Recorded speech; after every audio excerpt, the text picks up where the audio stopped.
of a moving car. That's what they're doing with their resources. You look at Asia Wilson's signature shoe, her logo, resources wasted. You look at the Paige Bueckers Nike logo.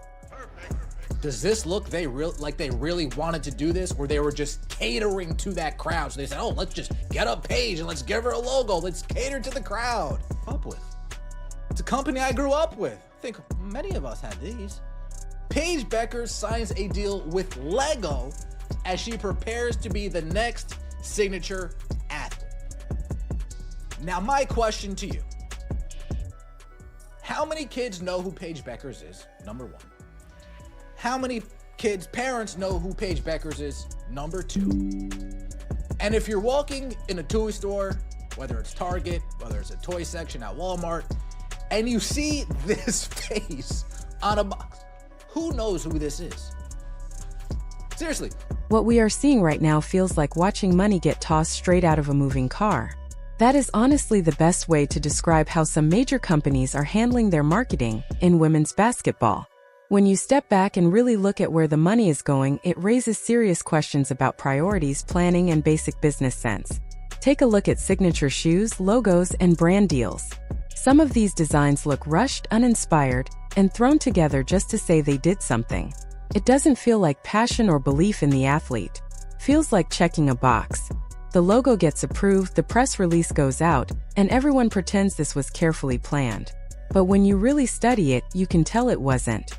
This isn't about talent. Let's make that clear. The players involved are skilled. They worked hard. They earned their place.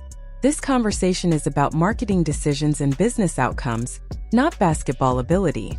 Those two things are not the same, even though people often mix them together. The bigger issue is how corporations are spending huge budgets on athletes who simply do not move products, bring ratings, or attract casual fans. What makes it worse is that these companies already know this. They have access to sales data, viewership numbers, attendance reports, and engagement metrics. None of this information is hidden, yet they continue to spend anyway. That's why it feels less like a mistake and more like a choice. One of the clearest examples is the Lego partnership announcement involving Paige Bueckers, as she prepares to enter the WNBA. Lego is a brand most of us grew up with. It's familiar, trusted, and rooted in characters people instantly recognize.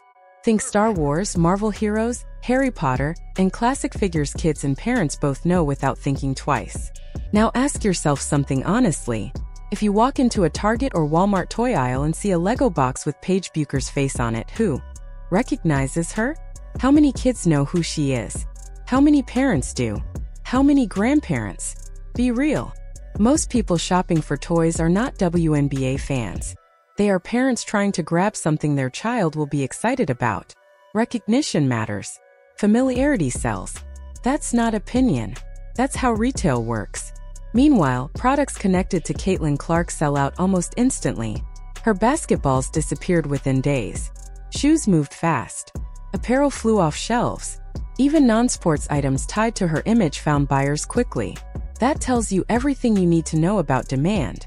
Yet companies continue betting on athletes who don't generate the same response. What makes the Lego situation even stranger is the visual branding. The promotional colors used weren't Dallas Wings colors. They weren't tied to her pro team. Instead, the look leaned heavily on Iowa Hawkeye colors. Black and gold. Yellow accents. That choice wasn't random. It shows exactly what the marketing teams understand but won't admit publicly. They know they need a connection to Caitlin Clark to grab attention. They've been trying to tie Paige to her for years through rivalry storylines, comparisons, and shared narratives. That effort didn't stop when Clark left college. It continued right into the pros. Even now, they are still leaning on Iowa's identity because that's what casual fans recognize. That should tell you something. If Paige truly had the pull to stand alone as a marketing powerhouse, none of that would be necessary. Her own colors, her own image, her own story would be enough. The fact that it isn't speaks volumes. The same pattern shows up when you look at television decisions. Paige's WNBA debut aired on ION, a network many people had never heard of before the league started placing games there. That debut pulled around 639,000 viewers. That number isn't terrible, but it's not groundbreaking either. Compare that to Caitlin Clark's debut. which drew over 2 million viewers. ESPN wanted that game. They made room for it. They promoted it heavily because they knew people would watch. That's how networks operate. They chase attention. Meanwhile, other debuts quietly land on smaller platforms with limited reach. Attendance numbers tell the same story. The Dallas Wings struggled to fill their arena most of the season. Seats stayed empty until the Indiana Fever came to town. Once Clark arrived, tickets disappeared. That isn't speculation. That's documented. So when corporations decide to hand out signature deals and massive campaigns, the question becomes unavoidable. Why are they ignoring the obvious data? The answer seems to be narrative. For the last few years, media outlets pushed a storyline about rivalries, balance, and shared stardom. That storyline gained traction online, especially in certain circles. Instead of stepping back and checking real-world results, companies followed the noise. They listened to social media instead of shoppers. That's backwards. A successful business responds to customers, not comments. It builds products people already want, not items executives hope will change opinions. When companies choose optics over outcomes, money gets wasted. And that's exactly what we're watching. Nike is another example. Some of these signature logos look like they were designed in minutes. No depth, no creativity, no sense of long-term branding. It feels performative, like the goal was to say, "We did it," instead of "We believed in this." That approach hurts everyone involved. It hurts the company's bottom line. It hurts fans who want quality products. It even hurts the athlete, who deserves genuine investment rather than a rushed rollout that quietly fails. Paige Bueckers deserves strong support. She deserves creative marketing built around who she actually is, not forced connections to someone else's fame. She deserves partners who are confident in her appeal, not brands hedging their bets while pretending otherwise. But that's not what's happening. Instead, we see rushed launches, recycled ideas, and marketing plans that rely on association rather than identity. Consumers can tell. Shoppers are not dumb. When something feels forced, they walk past it. That's why shelves stay full while other products sell out.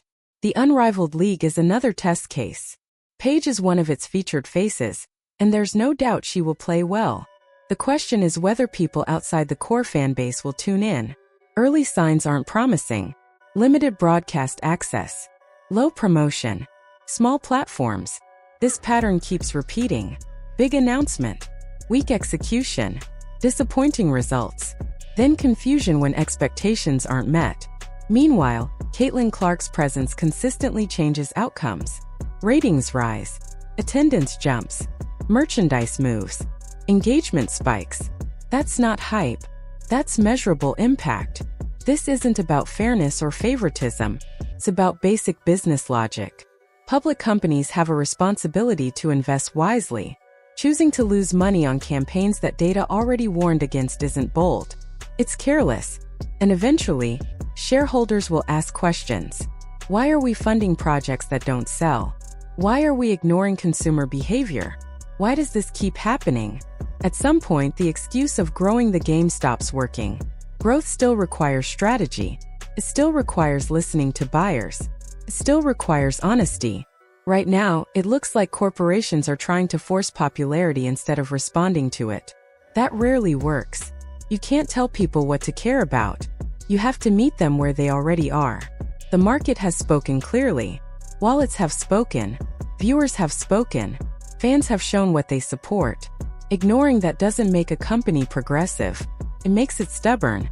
So when you see new partnerships, flashy announcements, and signature deals that don't match the numbers, ask yourself one simple question. Is this smart business? Or is this money flying out of a moving car? Because from where things stand, the answer feels pretty obvious. Let me know what you think. Do these partnerships make sense to you, or do they feel forced? The data is right there. The results are right there. And sooner or later, reality always catches up. If you appreciate breakdowns that focus on facts instead of hype, you already know what to do.